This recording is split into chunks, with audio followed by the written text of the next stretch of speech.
Salam, selamat pagi. Bertemu kembali dalam renungan Embung Surgawi Keluarga IBJ. Bapak Ibu Saudara yang saya kasih dalam Tuhan Yesus Kristus, bulan Desember merupakan bulan sukacita besar bagi umat Kristiani dan untuk dunia, karena kita akan memperingati lahirnya Sang Juru Selamat Yesus Kristus. Oleh karena itu, sebelum kita belajar bersama-sama untuk mengingat karya besar Yesus Kristus Tuhan yang jadi manusia itu, kita terlebih dahulu berdoa. Bapa Surgawi, hamba mengucap syukur pagi hari ini bisa kembali berjumpa di dalam renungan Embung Surgawi.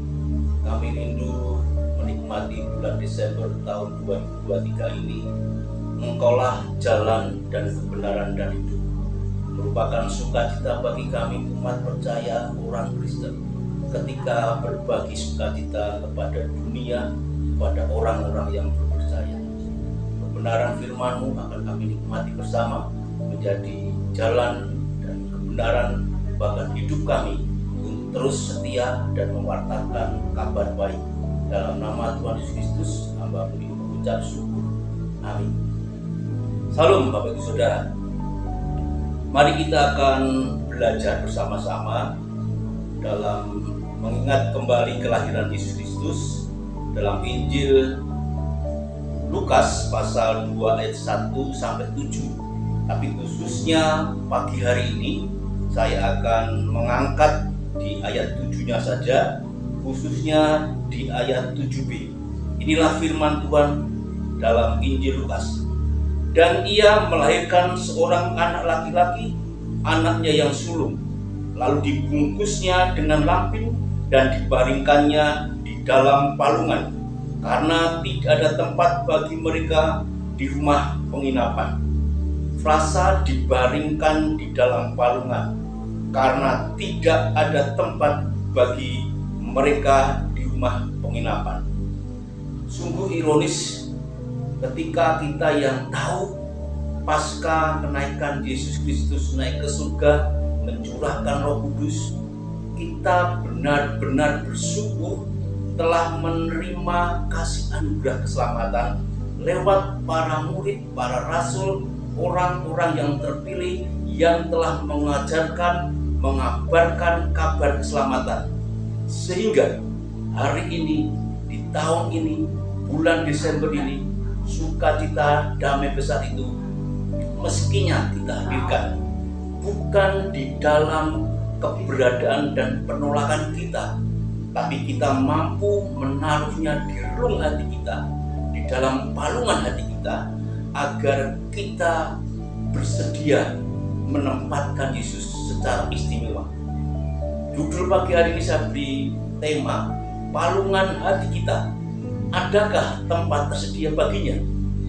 Inilah yang ironis, yang terkadang kita sebagai umat Kristen menyepelekan kasih anugerah Yesus Kristus yang Tuhan sudah berikan lewat para martir, para murid, para rasul, orang-orang pilihan, sehingga kabar baik keselamatan itu tiba di tempat di mana kita masing-masing berada, tempat di mana kita meski menyediakan diri kita untuk menjadi palungan Yesus Kristus, supaya tidak dikatakan bahwa mereka, Yesus Kristus, Maria dan Yusuf, tidak ditolak, tetapi kita memberi diri sebagai palungan yang penuh dengan sukacita, karena Yesus Kristus adalah Raja segala raja, Raja di atas segala raja.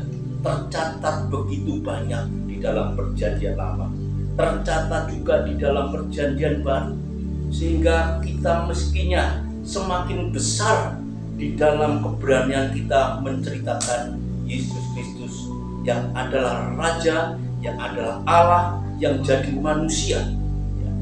Bukti data dalam perjanjian lama saya sebutkan antara lain adalah Mazmur pasal 5 ayat 2, Rajaku dan Allahku. Mazmur 24 ayat 7-10, Raja kemuliaan. Mazmur 29 ayat 10, sebagai Raja untuk selama-lamanya.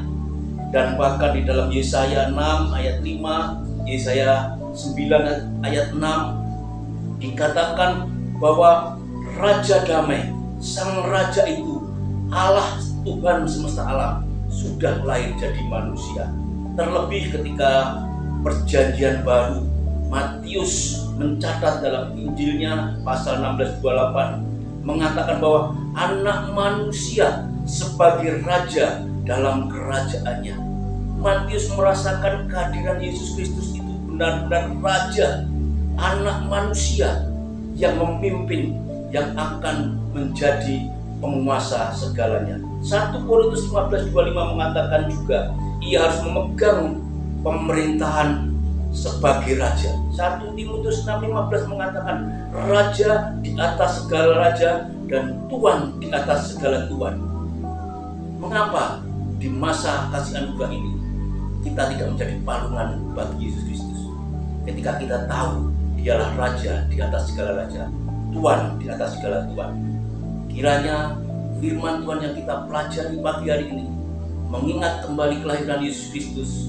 Dialah raja di atas segala raja yang mau merasakan sebagai manusia untuk menjadi juru selamat kita, menjadi jalan dan kebenaran dan hidup. Seperti Yohanes katakan dalam Yohanes 14 ayat 6. Bapak Ibu Saudara yang terkasih dalam nama Tuhan Yesus Kristus, ini tahun sukacita, tahun damai sejahtera. Sampaikan kabar kelahirannya kepada setiap orang yang belum mengenalnya. Tuhan Yesus memberkati. Amin.